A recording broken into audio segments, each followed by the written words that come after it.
माय school या YouTube चॅनलवर मी सुधीर पाटील तुमचं स्वागत करतो आहे.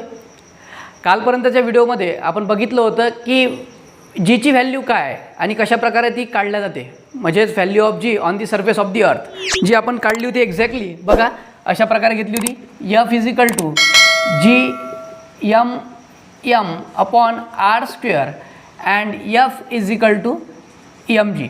आपल्याला दोन्ही माहीत आहे, हे दोन्ही फॉर्म्युले माहीत होते आपल्याला. मी शॉर्टकटमध्ये सांगतोय. मग F is equal to G M M upon R square आणि एफ इज इक्वल टू काय एम जी होतं.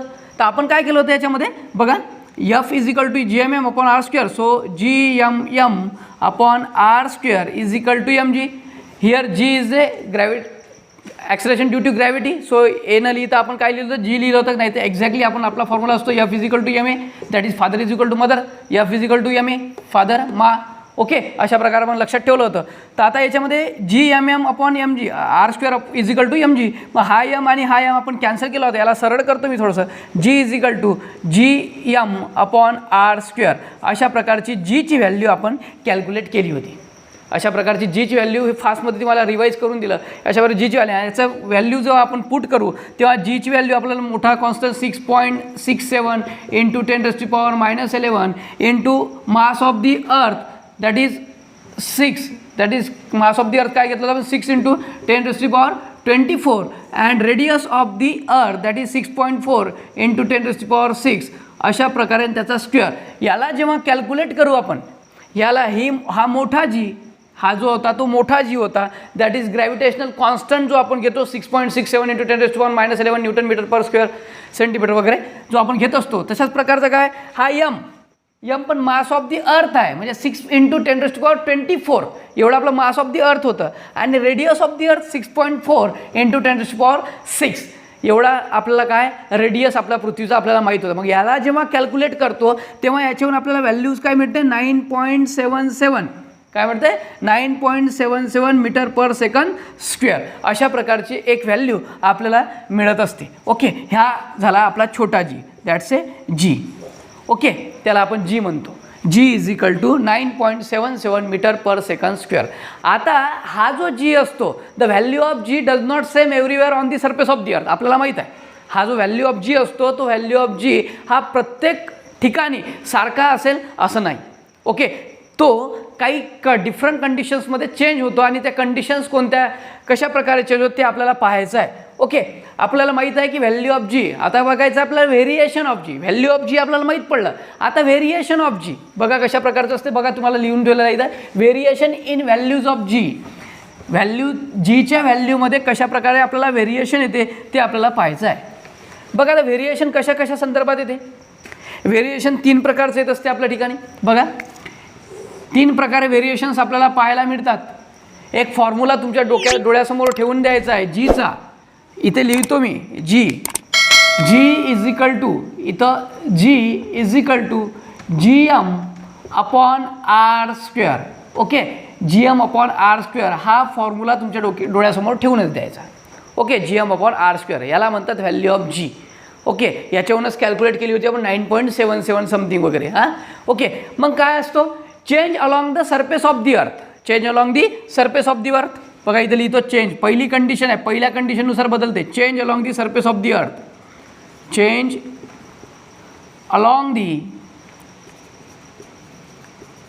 Surface of the earth. Number 2ची कंडिशन आहे. नंबर 2ला चेंज विथ दी अल्टिट्यूड.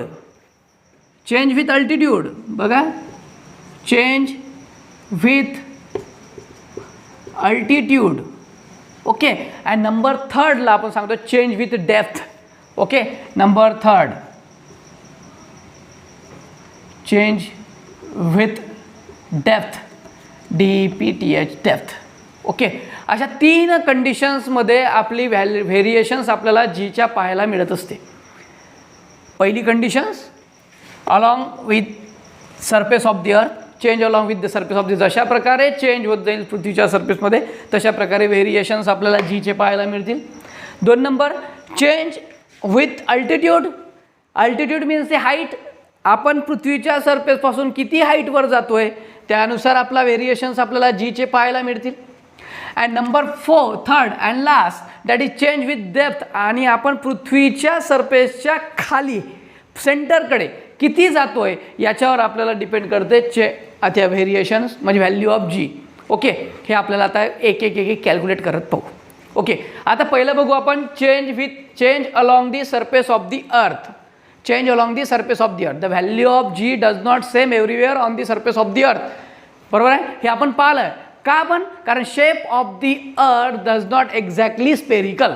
आपल्याला सांगता येतं शेप जो असतो आपल्या अर्थचा हा डज नॉट एक्झॅक्टली स्पेरिकल. हा आपला एक्झॅक्टली स्पेरिकल मिळेल असं नाही. हा कसा मिळू शकतो, असा असा असा कसा तरी असू शकतो. मग आता हा जर सेंटर झाला आपण तर या सेंटरपासून बघा इथली रेडियस जास्त झाली, इथली रेडियस कमी झाली, इथली रेडियस त्याच्यापेक्षा कमी झाली, ही खूप जास्त झाली. ओके, ही पण जास्त झाली. मग अशा प्रकारे हा जो आर आहे, हा आर जो आपण कॅपिटल आर किंवा स्मॉल आरनं डिनोट करतोय अर्थचा, तो आर जो आहे त्याला रेडियस जो म्हणतो, तो रेडियस काय होतो, चेंज होत राहतो. आणि जसा जसा रेडियस चेंज होईल बघा आपण काय म्हणतो, so the distance on the point, आपल्याला काय माहिती आहे, the distance on the point from the surface of the earth and the centre are decreases and increases. आपल्याला माहिती आहे ते डिक्रीज होतं आणि इंक्रीज होत जातो. बरोबर आहे. And due to the rotations of the earth bulges at the equator and is flatter at the pole. पोलला ती कशी बनते हे पहा, अशा प्रकारे झालेली आहे. It bulges at the equator. इक्वेटरला ती फुगली. ओके, इक्वेटरला ती कशी झाली, ती फुगली. आणि आपल्या पोलला ती काय झाली, फ्लॅट झाली. आपण काय due to the its rotation, because of its rotation, ती स्वतःच्या भोवती फिरते, त्याच्यामुळे ती स्वतःभोवती फिरत असते. Due to its rotation the earth bulges at the equator and is flatter at the pole. आपल्याला सांगता ते so its radius largest at the equator. आपल्याला माहिती आहे हिची रेडियस जो आहे ती इक्वेटरला लार्जेस्ट असते. Okay, and smaller at the pole. आणि पोलला कशी असते, स्मॉल असते, इक्वेटरला लार्ज असते. हा जो आर असतो हा आर लार्जर असतो. कुठे, ॲट दी इक्वेटर.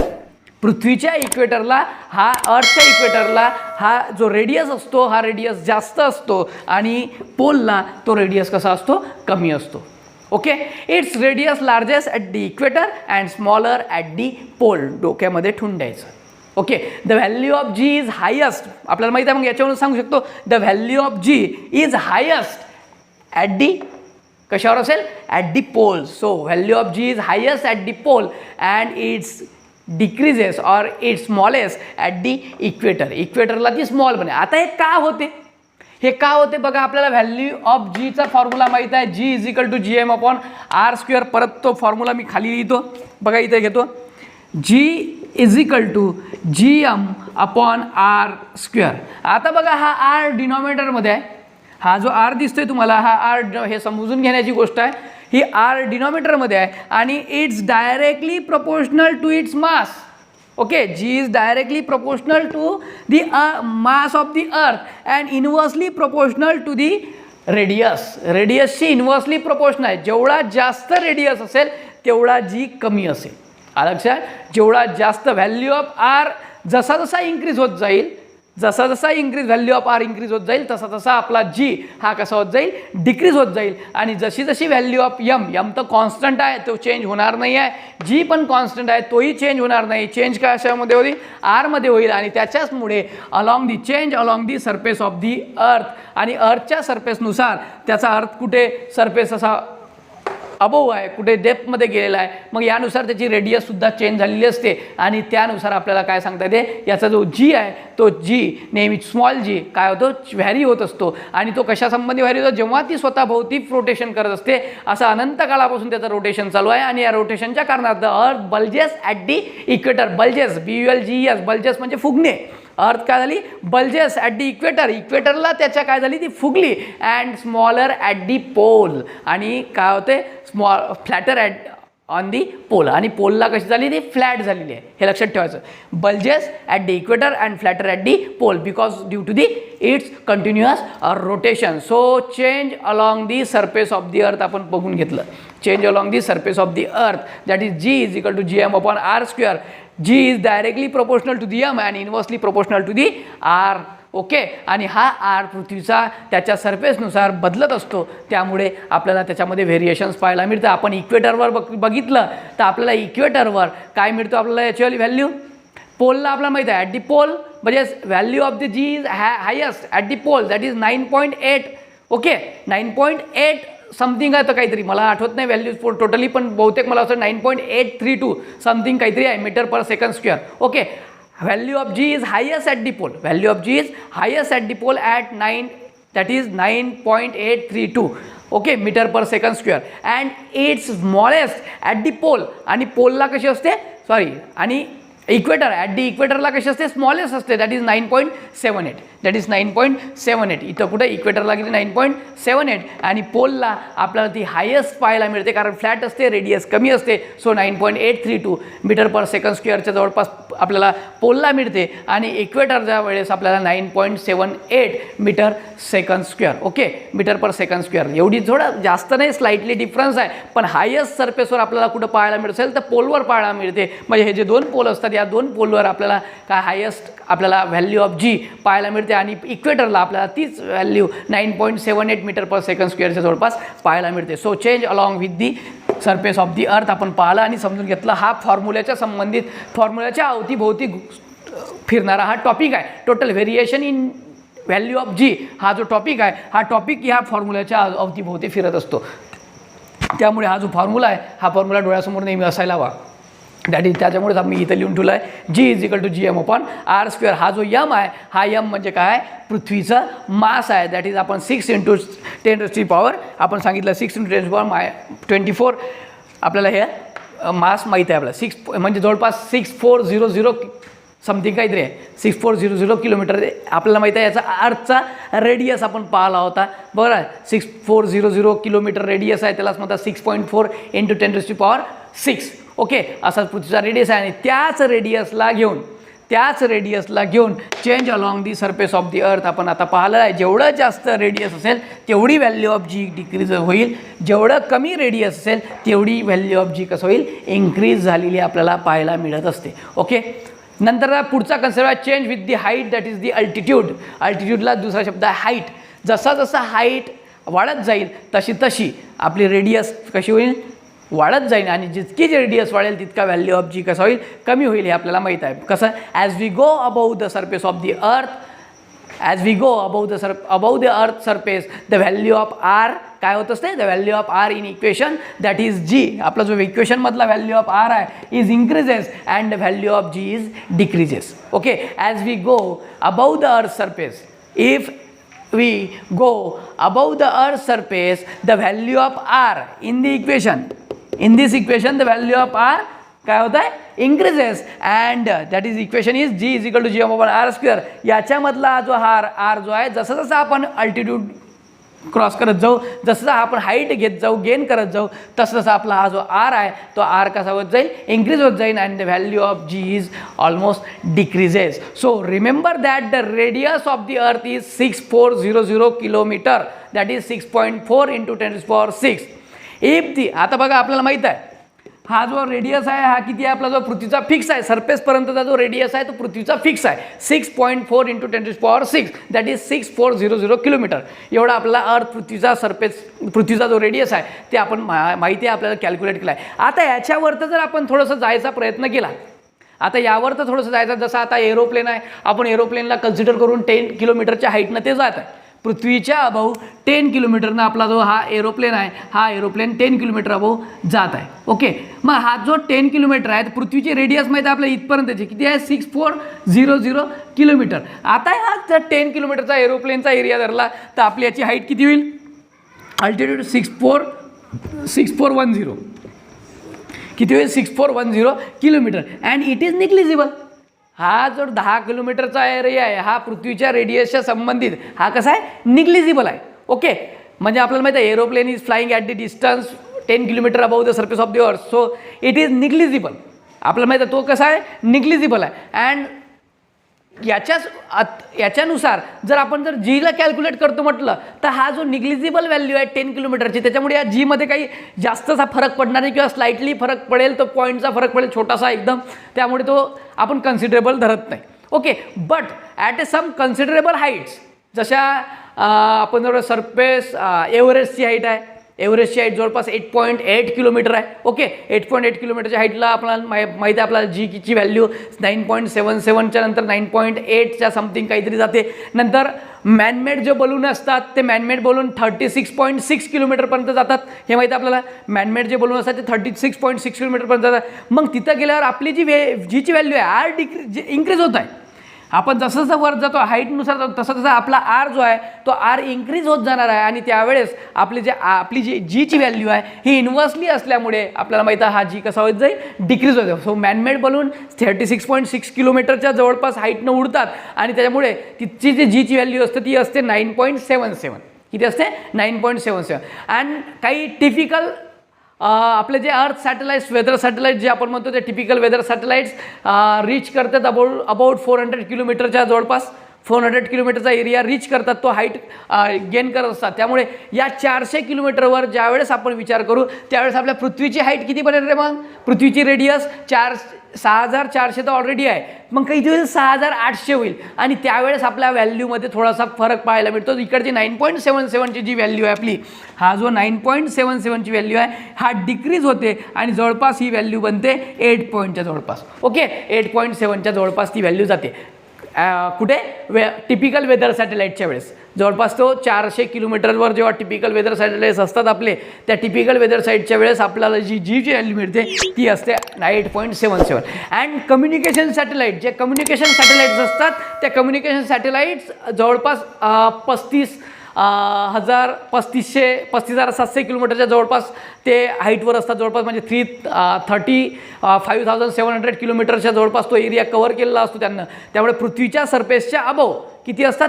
35,700 किलोमीटरवरती असतात आणि तिथं आपल्या जीची व्हॅल्यू आपल्याला मग खूपच कमी मिळते. 0.225 किलोमीटर 0.225 मीटर पर सेकंड स्क्वेअरच्या जवळपास आपल्याला ती जी मिळते. म्हणजे 0 पॉईंटवर आला. बघा इथं जो आकडा 9.77वर होता तो 8.7वर गेला होता. आपलं माहिती आहे 8.7 म्हणजे 9.7चा जो आकडा आहे तो 0.225 बिकॉज ऑफ दी अल्टिट्यूड. कारण आपले कम्युनिकेशन सॅटेलाईट इतक्या हाईटवर असतात. जवळपास किती? 35,700च्या जवळपास तर कम्युनिकेशन सॅटेलाईट आपल्या किलोमीटरवर ते सोडलेले असतात स्पेसमध्ये. त्यामुळे आपल्याला त्याची जी जीची व्हॅल्यू मिळते आपल्याला ती जीची व्हॅल्यू व्हॅरी झालेली आपल्याला पाहिजे. खूप जास्त व्हॅरी झालेली पाहायला मिळते. 0.225च्या जवळपास ती व्हॅल्यू असतात. बघा मी सांगितलं होतं जेव्हा सरफेसवर असतो तेव्हा 9.8 असते. ओके, जेव्हा आपण थोडंसं सरफेसच्या वरचा तो मॅनमेड बलूनमध्ये बसलो आणि थोडंसं आकाशात उडायला लागलो तेव्हा आपली जी आपण कोणी हाईटवर असतो 36.6 किलोमीटरवर असतो म्हणजे 36.6 किलोमीटरवर आणि त्यावेळेस आपली हाईट असते आपली जीची व्हॅल्यू मिळते आपल्याला 9.8च्या जवळपास. ओके, जवळपास 9.77च्या जवळपास सॉरी. आणि जेव्हा आपलं टिपिकल वेदर सॅटेलाईट बघतो त्या टिपिकल वेदर सॅटेलाईट्समध्ये आपण जेव्हा बसतो तेव्हा ते टिपिकल वेदर सॅटेलाईट जवळपास सोडले जात असतात 400 किलोमीटरवर आणि 400 किलोमीटरवर आपल्या जीची व्हॅल्यू असते 8.7ची. ओके, आणि कम्युनिकेशन सॅटेलाईट जे असतात ते कम्युनिकेशन सॅटेलाईट जवळपास 35,700 किलोमीटरवर असतात आणि त्यावेळेस आपल्या जीची व्हॅल्यू असते 0.225. कारण काय का जी काय होत असते आपला इन्क्रीज होत चालला. इन्व्हर्स प्रोपोर्शन आहे. त्यामुळे आपला जो आर आहे तो इन्व्हर्स प्रोपोर्शनमध्ये आहे आणि आरची व्हॅल्यू जितकी जास्त वाढत जाईल तितका आपला जी कसा होत जाईल कमी होत जाईल हे आपण पाहिलं. आणि थर्ड अँड लास्ट टॉप जे चेंज पाहायला मिळतो आपला तो कशामध्ये पाहायला मिळतो? Change with depth. म्हणजे जसं जसं आपण पृथ्वीच्या पोटामध्ये जाऊ तसं तसं आपल्या जीमध्ये काही वेगळ्या प्रकारचे चेंजेस येत असतात. आपल्याला ते समजून घ्यायचे आहेत. थोडंसं बोर्डवरचं मी क्लिअर करतो जेणेकरून तुमच्या लक्षात येईल की कशा प्रकारे आपण हा डेप्थचा टॉपिक जो आहे तो डेप्थचा टॉपिक कशा प्रकारे चेंज होत असतो ते आपल्याला माहिती पडेल. ओके, आता बघा आपण विचार करू की ही आपली पृथ्वी आहे. ही आपली पृथ्वी आहे आणि हा आपला सेंटर आहे. पृथ्वीचा सेंटर आहे म्हणजे अर्थ आहे आपला आणि पृथ्वीच्या अर्थच्या आतमध्ये आपण चाललोय. पृथ्वीच्या अर्थच्या आतमध्ये आपण जात आहे. ओके, कुठपर्यंत? सेंटरपर्यंत असं आपण समजून घेऊ. आणि हा आहे आपला रेडियस. ओके, आणि हा सेंटर आणि ही आपली पूर्ण टोटल होल अर्थ. ओके, आता आपण बघितलं आहे की आर जो फॉर्म्युला आहे आपला जीचा तो GM/r² आहे. G = GM/r². मग आता हा जो r² आहे हा r² आता आपण जसं पृथ्वीच्या आत जाऊ तसं कमी कमी होत जाईल. ओके, आणि अशाच वेळेस आपण एक चुकी करतो. आपण समज असतो as per the formula we consider or we think that the value of G should increases. काय कन्सिडर करतो? The value of G should increases with decreasing the radius. आपण तेच गलती करतो, एक छोटीशी चूक करत असतो. आपल्याला फॉर्म्युला माहीत आहे G = GM/R² आणि आपण विचार करतो as per the formula we think that the value of G should increases as decreasing the radius, but some time value of mass, but at a same time the value of mass, but that the value of m is also decreases. आपल्याला माहीत आहे जसं जसं आपण पृथ्वीच्या आतमध्ये जाऊ तसं तसं आपला जो पृथ्वीचा घेराव आहे तो कमी कमी होत जाईल. म्हणजे याचं जे मास आहे पृथ्वीचं ते कमी कमी होत जाईल. आणि जेव्हा एका पॉईंटला आपण सेंटरवर पोचू तेव्हा ॲट द सेंटर आपल्याला ग्रॅव्हिटेशन किती मिळते, 0 मिळत असते.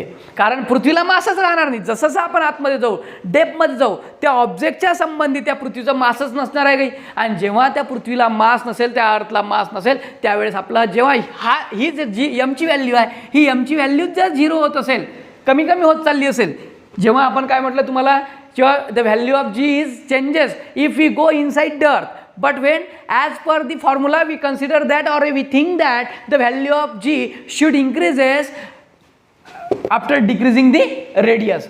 पण तसं होत नाही. बट ते same time the value of m also decreases. त्याच वेळेस आपला जो यम आहे तो सुद्धा डिक्रीज होत जातो. आणि आपल्याला माहीत आहे ग्रॅव्हिटेशन आपल्याला मासवर डिपेंड करत असते. जेवढं जास्त मास असेल आणि जेवढं जास्त रेडियस असेल तेवढी त्याची काय असते, ग्रॅव्हिटेशनल व्हॅल्यू असते. Every planet does not same gravitation, okay, acquire some same gravitation. So आपल्याला एक गोष्ट लक्षात ठेवायला पाहिजे की जशी जशी आपली यमची व्हॅल्यू कमी होईल आपला काय होईल और G सुद्धा काय होत जाईल, कमी होईल. कारण हा कशा प्रपोर्शनमध्ये आहे, हा डायरेक्ट प्रपोर्शनमध्ये आहे, हे आपल्याला माहीत आहे. सो आपण त्याच्यामुळे आपण सांगू शकतो the value of G decreases as we go deep inside the earth. हे कसं आहे, हे चुकीचं आहे. Decreases, the value of G also decreases. आपल्याला हे राईट आहे, also decrease, sorry, the value of G also decreases if we go inside the earth because of the value of m also decreases, because of the value of m also decreases. जरी radius कमी होत असला तरीही त्याच्या अनुसारच काय होणार आहे, पृथ्वीचा हा जो काय मास आहे हे मास सुद्धा कमी होत जाईल. आणि मास सर्वात महत्त्वाचं असते ग्रॅव्हिटेशनसाठी, मासच महत्त्वाचं. The value of G changes if you go inside the earth as per the formula. आपल्याला माहिती आहे as per the formula we think that the value of G काय should be decreases decreasing the radius, but at the same time the value of m also decreases. आपल्याला माहित आहे the value of m also decreases. As a combined result the value of m and r, the value of m and r, the value of G also decreases after we go inside the earth, after we go inside the earth or after we go deep inside the earth. जसं जसं आपण पृथ्वीच्या आतमध्ये जाऊ तसं तसं आपली G ची व्हॅल्यू सुद्धा काय होत जाईल, कमी होत जाणार आहे. अशा प्रकारे आपल्या 3 कंडिशनमध्ये व्हॅल्यू व्हेरिएशन्स आपल्याला G चे पाहायला मिळतात. Change along the surface of the अर्थ, change with altitude and change with depth. या 3 कंडिशननुसार आपल्याला माहिती आहे सरफेसवर किती हाईट असते, 9.8 असते. एव्हरेस्टवर माहिती आहे 9.77 असते. आणि टिपिकल वेदर सॅटेलाईटच्या वेळेस जेव्हा 400 किलोमीटरवर असतो आपण तेव्हा 8.7 असते. अँड कम्युनिकेशन सॅटेलाईटच्या वेळेससुद्धा आपल्याला माहिती आहे आपण 35,700 किलोमीटरच्या जवळपास असतो. आणि त्यावेळेस आपली G ची व्हॅल्यू मिळते 0.225 okay metre per second square एवढी आपल्याला G ची व्हॅल्यू मिळत असते. आणि ही G ची व्हॅल्यू कशापासून मिळाली तर आपल्याला माहीत आहे कशापासून मिळाली. हे 2 फॉर्म्युले सर्वात महत्त्वाचे, Gm/r² आणि F = ma, that is A = G. आपल्याला एलाच G म्हणता येते. आणि जेव्हा आपण हा m या m सोबत कॅन्सल होतो तेव्हा आपल्याला सांगता येते काय की हा जो G आहे दॅट इज A, ज्याला आपण म्हटलेलं आहे हा G = काय ते Gm/r². अशा प्रकारची जी व्हॅल्यू आपल्याला मिळाली आहे ही व्हॅल्यू वरून आपल्याला हे अशा प्रकारचे 3 conclusion, change with along with the surface of the अर्थ, change with the altitude and change with the depth, यानुसार आपले व्हेरिएशन्स आपल्याला व्हॅल्यू ऑफ Gच्या पाहायला मिळत असतात. अशा प्रकारे तुम्हाला variations in value of G चांगल्या प्रकारे हा टॉपिक कळलेला असेल. नवीन टॉपिक घेऊन लवकरच येतोय. फ्री फॉलचा एक कन्सेप्ट राहिलेला आहे, बस तेवढा फ्री फॉलचा कन्सेप्ट क्लिअर करून देतो. आणि राहिलेले प्रॉब्लेम्स जे आहेत आपले वर्ल्ड प्रॉब्लेम ते पण आपल्याला सॉल्व करून, न्यूमेरिकल प्रॉब्लेम ते पण आपल्याला सॉल्व करून घ्यायचे आहे. ओके, नेक्स्ट व्हिडिओपर्यंत वाट पहा, लवकरच तुमच्या भेटीला येतोय. Okay, thank you.